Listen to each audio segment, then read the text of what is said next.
السلام علیکم، میں ہوں گلفام چودھری. آپ دیکھ رہے ہیں میرا فیس بک پیج اور YouTube channel.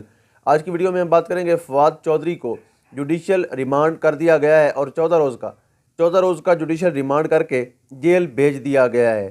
It's mean that کہ اب ان کی ضمانت ہو سکتی ہے. کافی دیر تک کیس کی سماعت جاری رہی اور سماعت کافی دلچسپ تھی.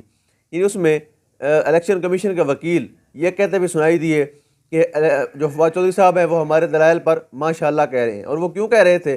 کیونکہ ان کے دلائل یعنی ایک بالکل بے بنیاد سا کیس، ایک بالکل جو کیسز میں جن کا کاؤنٹ ہی نہیں ہوتا، جو بے بنیاد سا خود ساختہ سا کیس تھا، اور اس کو ثابت کرنے کے لیے الیکشن کمیشن کے وکیلوں کو کتنا زور لگانا پڑا، کتنا مشکل ہو گیا تھا ان کے لیے اس کو گناہ ثابت کرنا.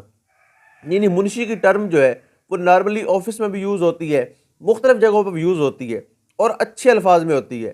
یعنی کوئی منشی کا مطلب کو کم تر نہیں سمجھا